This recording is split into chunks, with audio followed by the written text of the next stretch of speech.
This original WSRE presentation is made possible by viewers like you. Thank you. From Florida's 1st Congressional District, Congressman Matt Gaetz on this edition of Conversations.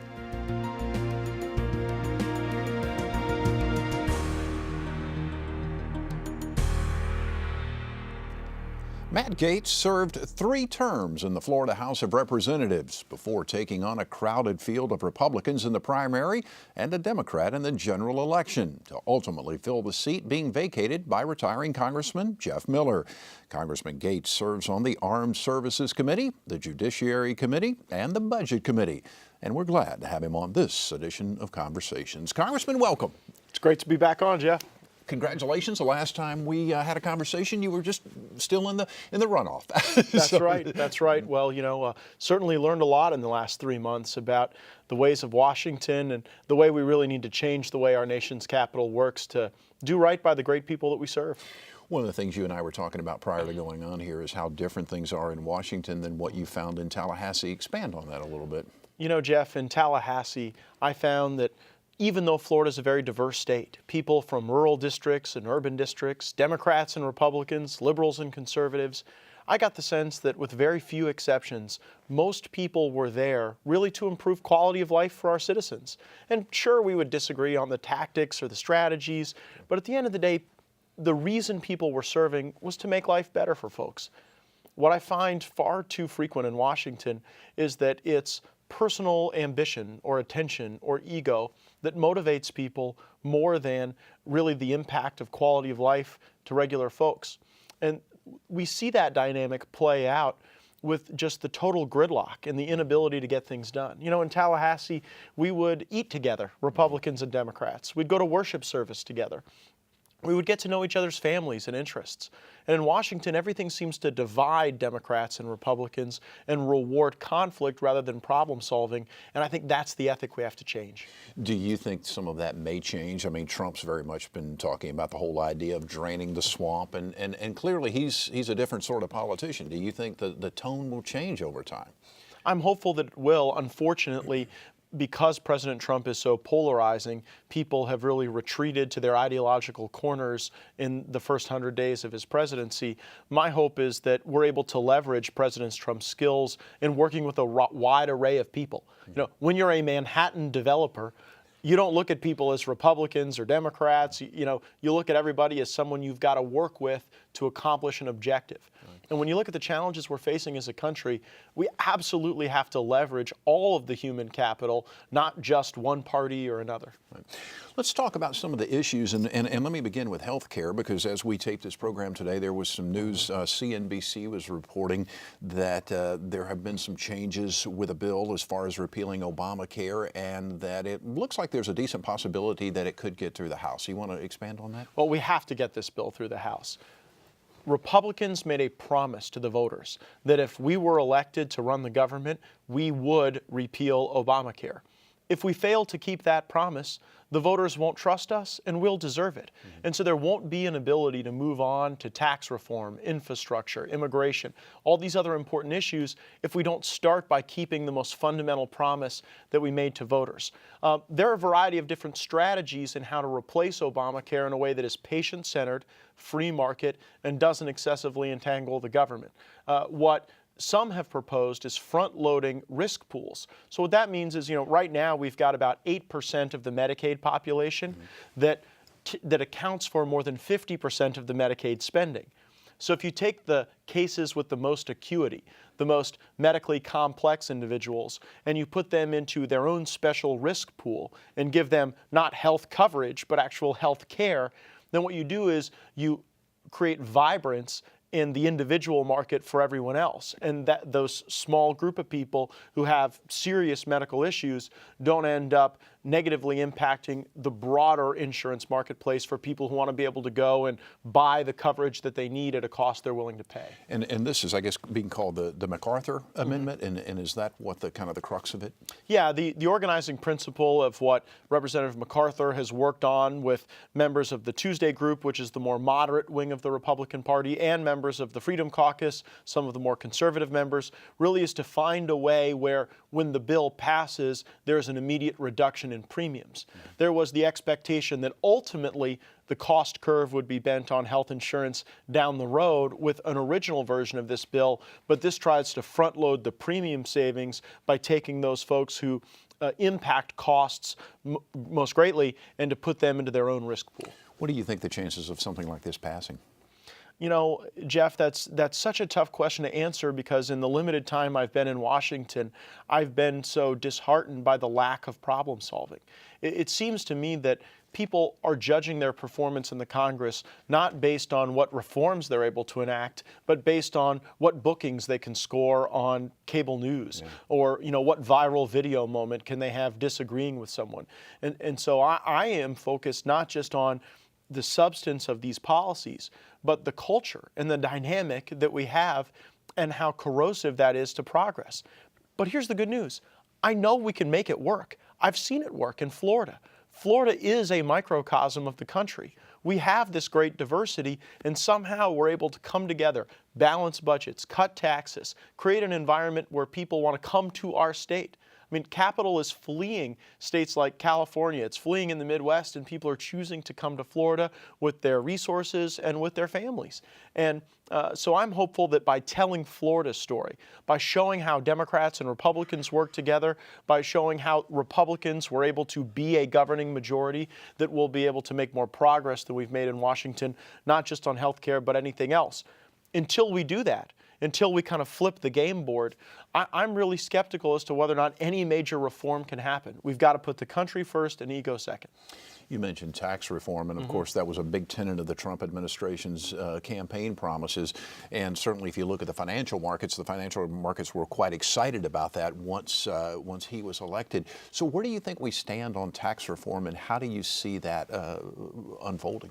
Well, the organizing principle of the tax reform strategy is to broaden the tax base so that we can lower rates for everyone. Regular folks that I talk to don't need a 2,000-page tax code. You know who needs the 2,000-page tax code? The special interests, because that's where they go and get their lobbyists and lawyers to create special carve-outs and giveaways. So, I support a tax system that is not so jagged, that is flat, fair, and low. One of the ways we can fund a reduction in overall tax rates is to bring in and repatriate capital that has been essentially locked up overseas, and we've created every incentive for people to keep their cash abroad rather than have that cash available here for reinvestment in our economy. That's ludicrous. And so by making that change, I think we can fund a lot of the other necessary reductions. One of the things Floridians should watch for very closely is a proposed border adjustment tax. That would create a 20% tax on all goods being brought into the country. Only 7 nations on the planet Earth don't have a border adjustment tax. We're one of them. Some of the others include Libya, the Sudan, North Korea, Iran. And so by having a border adjustment tax, that helps generate revenue so you can lower overall rates. Let me go back to the repatriation, because that is something that's been talked about for years and years and years, and most big companies would love to see that. And on the surface, it would seem like they would plow that money back into the U.S. economy. What do you think the chances are, and I know you don't know exactly, but in time frame of something like that could happen? Yeah. If we are going to do tax reform right, I suspect that it needs to occur during this calendar year. I think if you begin pushing it off, the chorus of no's they just start to reach critical mass. So I think that there is broad bipartisan support for repatriating foreign assets. The question is what you use that money for, right? So Republicans and Democrats agree we'd prefer to see that money here in the United States. I think Republicans are looking more at the utilization of those funds to enact broader tax reform for everyone so that overall rates come down. Democrats perhaps would prefer to use those funds for an increased domestic spending. And so that may be where you see a rub with the actual votes, but the principle is one that enjoys bipartisan support. Would you think that there would be any kind of restrictions on that money as far as, would you see the bill being such that companies would be limited to what they could do with it?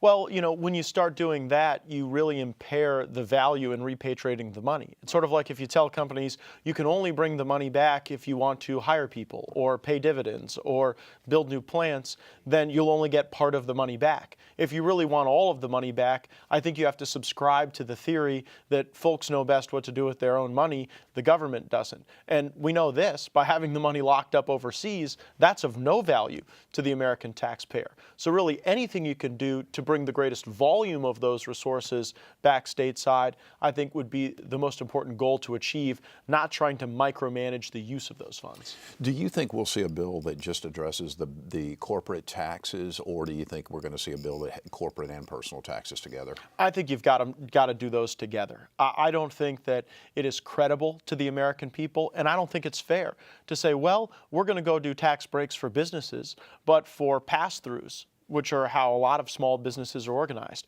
for individuals, you're not as much of a priority as businesses. I think that would be a real mistake. That's not something I would support, and my hope is that we're able to have broad-based tax reform. That's what we did in Florida. When I was the Finance and Tax Chairman, I chose to cut taxes that everyone pays.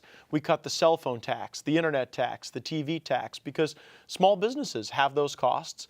Big businesses have those costs, but also regular people around the kitchen table wondering how they're going to pay their bills each month have to deal with those cost structures in their own family budget. And so I think we should look for the types of taxes that affect everyone, and that ought to be the real priority in terms of broad reduction in tax rates. Let's talk about the environment a little bit. I know one of the issues that you've probably caught a fair amount of flack for, you came out and said you'd like to do away with the Environmental Protection Agency. So expand on your thoughts. Sure. Well, and I am an environmentalist. I care deeply about the environment. I grew up here. Matter of fact, I'm probably one of the only candidates in America for Congress that was endorsed by the NRA and the Humane Society. So it sort of shows my breadth on those issues. My concern is that the EPA is so terribly inefficient that they waste the money that should be going to the environment. Later today, I'll go and visit a federally designated Superfund site from the EPA, the ACW site. In 1983, the EPA laid out a three-part strategy to clean up this blighted area. And here we sit 34 years later, and they have not completed even one of those three phases. Meanwhile, at the state level, we have a brownfields program that does environmental restoration. And today I'm also going to visit a brownfield site that is now a bustling restaurant. And, I think that's really important to show the distinction in efficiency between the federal government, which is wasting billions of dollars that should be going to the environment, and state-based systems that get those resources directed. The EPA was created in 1970, Jeff, before we had the internet, before we had the diffusion of human talent at a lot of our major research institutions.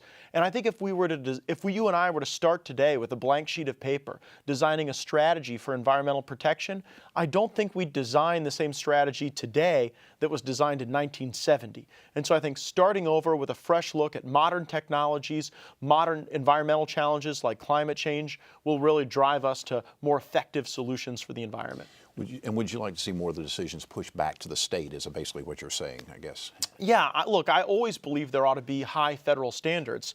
I wouldn't propose abolishing the Clean Air Act or the Clean Water Act, which provide remedies already for states, local governments, individuals, interest groups like the Sierra Club to be able to engage in their own enforcement mechanisms. But states today can do a lot more than they did in the 1970s. Imagine being the state of Florida having to deal with the challenges of the Everglades in 1970 when testing technology wasn't readily available. Engineering was not at the same capability technologically that it is today. Right now our states are far more efficient, far more effective, and I think that if they were appropriately resourced, then we would be able to have a better environment as a consequence. Let's talk about infrastructure. How do you see that moving forward? Do you think the Trump administration will be able to get a meaningful bill through to have significantly move the needle on infrastructure in this country? Well, President Trump is a builder, and so he always prioritizes infrastructure when we're talking about the work of the Congress, the calendar, the priorities that we're setting. He believes that a $1 trillion infrastructure stimulus is necessary to rebuild a lot of our broken roadways and bridges and ports. And so we need to make sure we get our fair share in Florida. That's my objective. Right now, for every dollar that the state of Florida sends to Washington for infrastructure, we get back 87 cents. And so while we've been donating to the infrastructure needs around the country, I think if there's going to be a surge in infrastructure resources, perhaps Florida ought to be at the front of the line, making sure that our priorities are attended to. And we have a lot of them, Jeff. I mean, there's a consequence when 500 people every day move to the state of Florida. We need an infrastructure to support that growth and to support the opportunity that presents. We see those needs in the Panhandle where we've seen a lot of growth, and so my hope is that we get our fair share. Are you pretty optimistic something big will get through? I am. The question is how to pay for it. I won't support deficit spending. I hope that we're able to chat about the debt because it's such a predominating challenge for the country that impacts everything from healthcare to infrastructure to tax reform. So we've got to find a way to utilize public-private partnerships. One thing we can do is if we have a better regulatory environment, more private sector dollars will be spent on infrastructure. Look at the Keystone Pipeline, for example. When government got out of the way, we had more infrastructure. Didn't cost the government money, but it did create jobs and it did enhance capabilities and energy independence. And so I think we've got to look at ways to unlock the potential, not just with the government as the center of infrastructure-driven reforms, but also in the private sector. Let's talk about the debt. Speaking of that, and maybe the two biggest, shall we say, elephants in the room, which would be, Medicare and Social Security. And how are we going to deal with that in the future?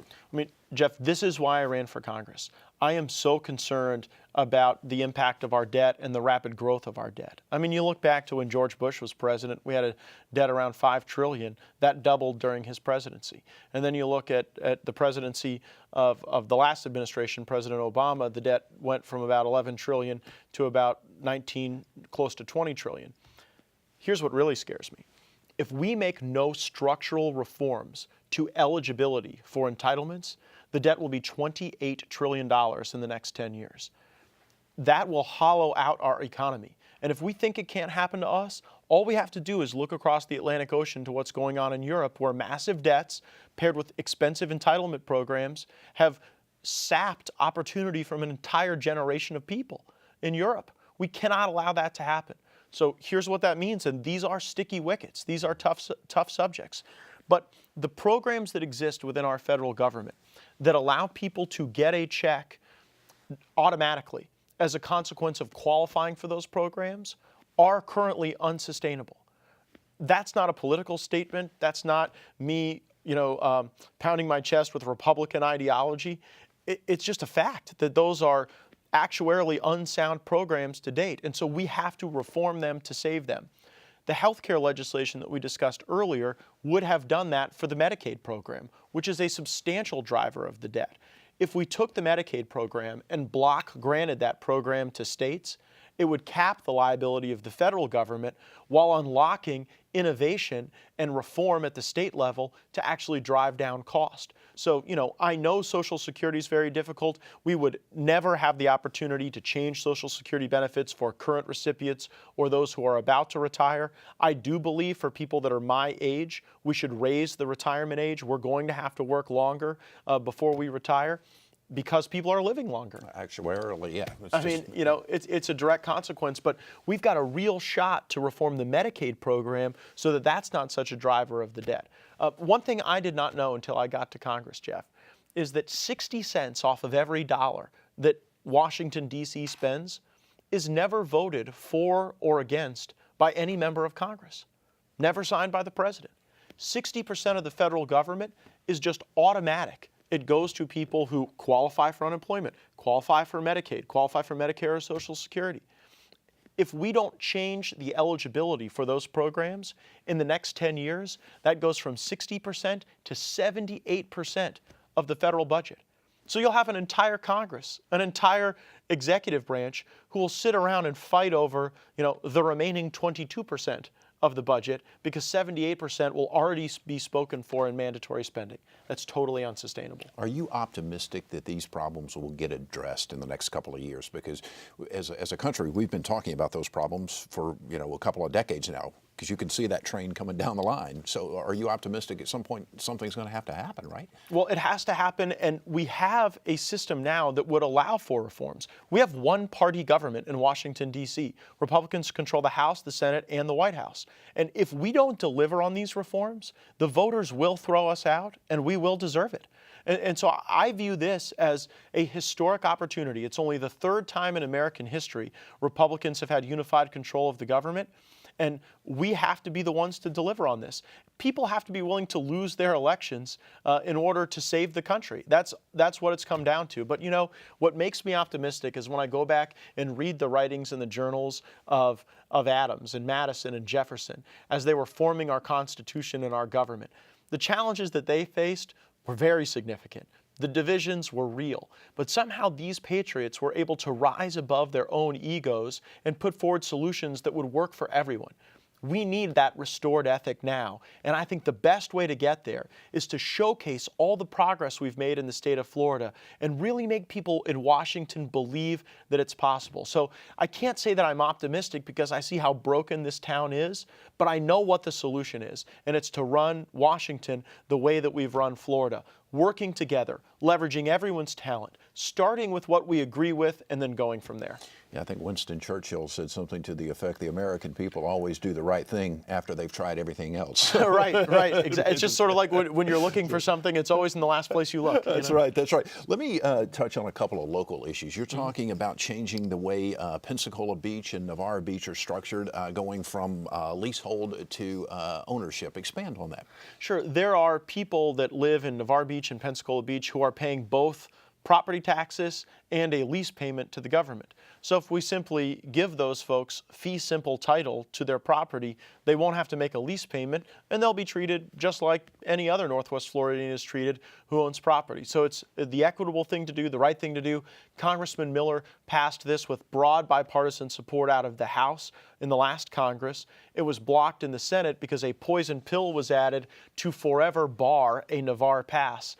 That's something that I'm hoping we will work out with Senator Nelson so that we can just address the fee simple title issue for those in Pensacola Beach and Navarre Beach, and then deal with the pass on a separate timetable. I was going to expand a little bit on the Navarre Pass because that has been in the news lately, and I think initially you talked about you would like to see the two bills together, but now you said maybe that doesn't make sense. Yeah, they're just simply on different timetables. I support the Navarre Pass. If we had a pass in Navarre, it would bring $1 billion in investment to Santa Rosa County. It would raise the tax base. It would help our schools, our infrastructure, everything.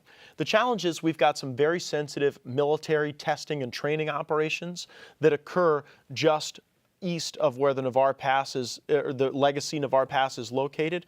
And so we've got to find a way to deconflict those missions to enhance capabilities to the Gulf Test Range in other areas. And until we really deconflict that, we're just on a different timetable for the pass. Still committed to the pass. I still want to do it, but I don't want to hold the people on Navarre Beach and Pensacola Beach hostage as we work with the military to deconflict that mission. Let's talk a little bit about geopolitics here for a second, and obviously North Korea. What do you make of that? North Korea is the hot spot on the globe that worries me the most because you've got a regime there that plows every dollar into the nuclear program. Kim Jong-un's philosophy is that, in Libya, Iraq, and Egypt, dictators were deposed and they didn't have a nuclear program. And so he believes that if he supports his nuclear program, he will be able to preserve his regime. The increased belligerence of these tests show something that's even, I think, more dark and more craven, and that is that he wants to scare us in the United States, and he wants to have the capabilities to hurt us. We cannot allow Kim Jong-un and the North Korean regime to get the capability to strike the United States of America. The good news is that we've seen great progress with China actually influencing North Korea.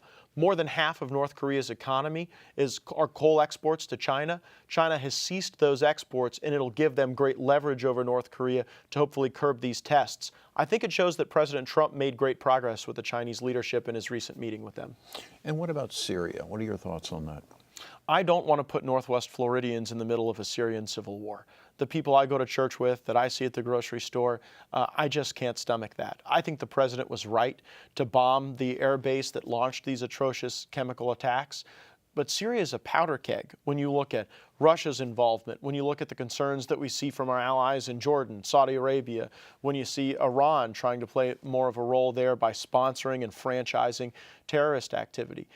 So look, I am hopeful that through international coordination, we're able to establish safe zones where people can go and not have to worry about their own government gassing them to death. But I do not support and will not support the U.S. troops on the ground in Syria in some wide-scale land occupation of that country. And how do you feel about our war against ISIS? It's going better. I mean, when we look at the progress that's being made in Iraq, we're seeing that the Iraqi government is increasing their capabilities each and every day. We are driving ISIS out of Mosul. They're largely having to retreat to Raqqa as their base of operations. If we deprive ISIS of the ability to maintain land, we end ISIS. I mean, ISIS fuels off of people and money. And so if we can stop the influx of foreign fighters, which I think we're doing a better job of now, and if we can go after those revenue streams, I think we can see ISIS die on the vine. But it's going to take a continued diligence toward that objective to really see it to fruition. I have about 2 minutes left. What are the constituents in Northwest Florida telling you? What are they saying? People really want to be optimistic about the country right now. They want to believe that we've got a president and Congress in place that can structurally change a governing apparatus that for too long has forgotten regular folks. And I'm encouraged by that optimism and that hopefulness, and I want to deliver on it. But I see far too many characters and far too many people in Congress who continue to be driven by ego. And my hope is to take these values and this hard work ethic and this patriotism that we see in Northwest Florida and put it on display for the country and to show my colleagues this is a country worth saving, but to do the things necessary to save the country, we have to get our spending under control. We have to deal with the debt, and ultimately we've got to have a system in place that rewards problem solving and not division. In about 30 seconds or so, what's at the top of your list, most important to Congressman Matt Gaetz? Well, protecting the military mission in Northwest Florida. Look, bases and beaches, that's our bread and butter here in Northwest Florida. And while we're going to work to solve the country's and the world's great problems in the meantime, making sure that we support the warfighter, that we fight for our veterans and reform the VA, and make sure that we're always the friendliest place for the military mission in all of the country, that's the job of the congressman for the 1st Congressional District, and I'm just proud as heck that I got the chance to do it. Congressman, thank you so much. Thanks, Appreciate Jeff. your time. Best of luck to you. Thanks. Congressman Matt Gaetz visiting with us on this edition of Conversation. By the way, you can keep up with what's going on with the congressman at his website. That's gaetz.house.gov. And by the way, you can see more of our conversations online at wsre.org/conversations, as well as on YouTube and Facebook. I'm Jeff Weeks. Thank you so very much for watching. I hope you enjoyed the broadcast. Take wonderful care of yourself, and we'll see you soon.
Support for this program is provided in part by Gulf Power, a Southern company, and by viewers like you.